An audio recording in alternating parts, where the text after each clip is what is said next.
Hi, we are Homo sapiens. What is your favorite human emotion? That would be melancholy. Too dark. Mine is hope. Too bright. Hi, we are Homo sapiens. I am Alpha from planet Earth. He is Beta from the parallel Earth. And today's video is just two of us talking about our ideas and opinions, and this is just to get to know each other better. I believe through such chats our thinking process, our belief system, our inherent biases will be disclosed, and hopefully we will help each other to grow, tackle our biases and grow in our thinking process, improve upon our thinking process. So you go first. Nature of existence. What do you think? Nature of existence. I believe nature of existence is at default misery and discomfort in all aspects of our lives. We are miserable physically because we have to fight constantly against aging body and bodily diseases, and of course ultimately death of our body. We are miserable mentally because we strive for happy state of mind throughout our existence, and yet it seems always elusive to us.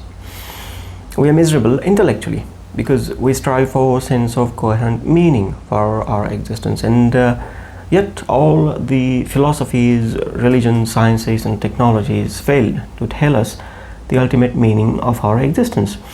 So meaning of existence, like happiness, is always elusive. We constantly search, but we never find it.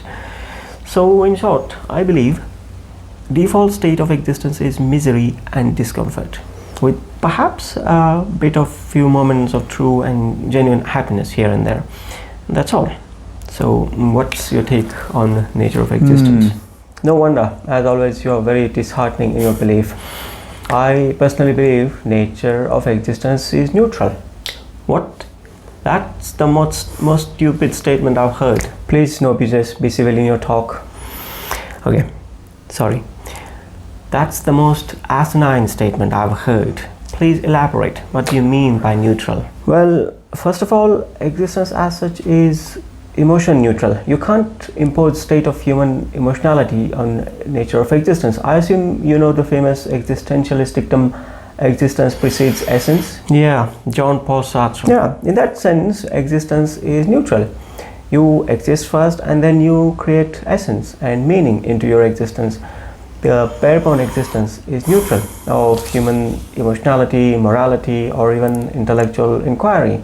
Trees, birds, and animals exist. They treat their existence neutral of any emotionality, morality, or other such value. You, being human, needlessly impose your human agency on existence. I think you're being needlessly pedantic over the word existence. Don't play with words here. Let's be clear of the terminology first. By existence, I mean conscious human existence, not unconscious human childhood, and certainly not existence with lesser degree of consciousness. And yes, I am aware that I am being anthropocentric here. Trees, birds, and animals exist, as you say, but so do tiny bacteria, and giant dinosaurs also existed. But all these do not ideate and opinionate with valid higher degree of consciousness. They lack self-reflectivity. Two dinosaurs never sat in chairs sipping coffee talking about nature of existence, nor two bacteria in animal body usually or casually chat about their existence. So for them, existence, nature of existence, of course, as you say, is neutral. That's a whole new topic for some other time. Right now, let's just focus on conscious human existence only. And I believe such existence is misery and discomfort. Even if you consider mere conscious human existence, it still is neutral of all your human agency. You believe only means to understand existence is through conscious efforts. But if you try to be mere observer, like a meditating monk, for example, and not let your individual consciousness participate into phenomenon of existence, I believe it would come across as neutral. Shakespeare said there is nothing either good or bad, but thinking makes it so. Of course, you can't divide existence into such rigid binary as good and bad. Existence lies on the whole spectrum of it, not black, not white, and not even grey. What does that even mean? You're not making any sense here.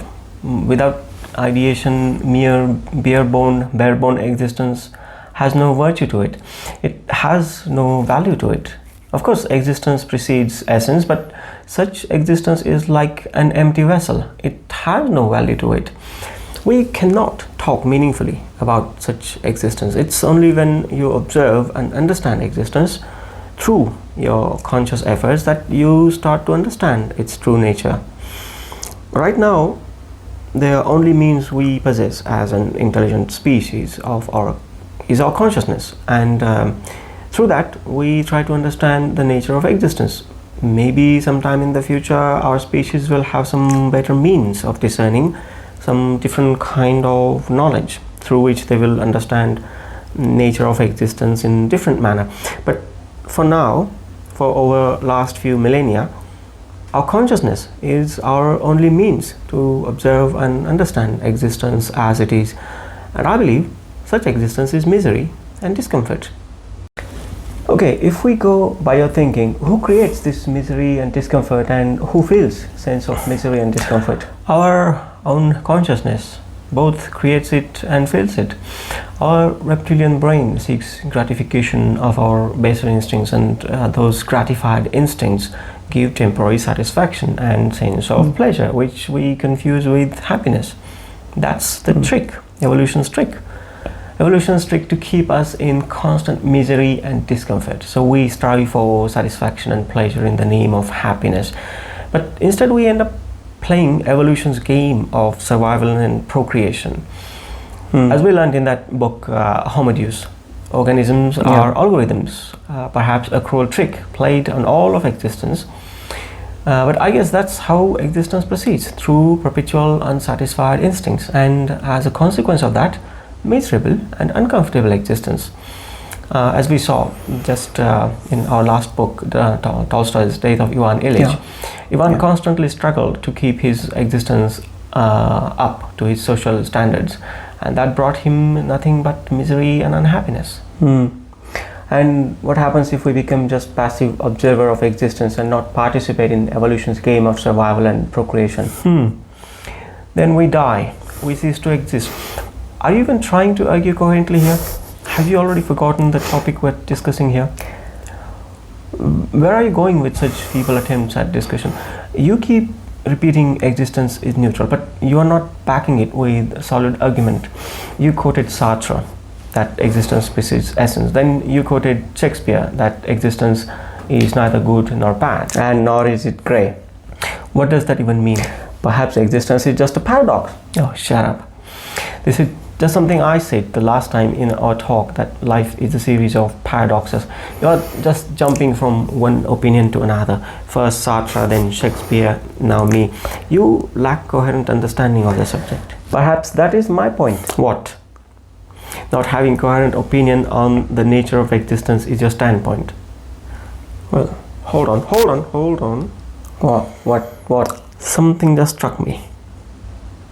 You kept repeating the word observer. Yeah, so? Are you aware of the observer effect in quantum mechanics? Yes, position of a particle is just a probability wave function.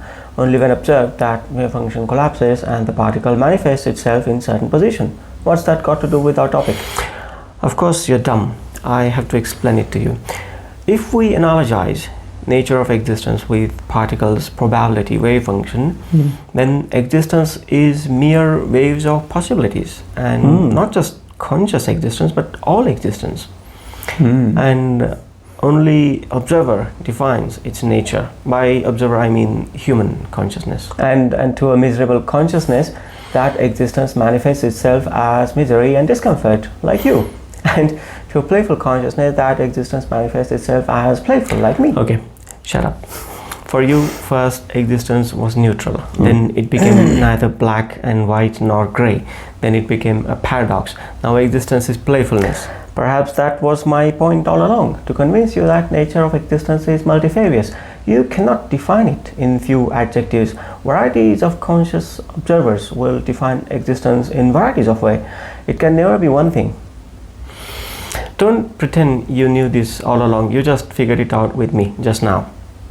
That's your opinion. You are free to believe it, or you can believe that I have been provoking you on purpose so you can reach to this conclusion. Shut up.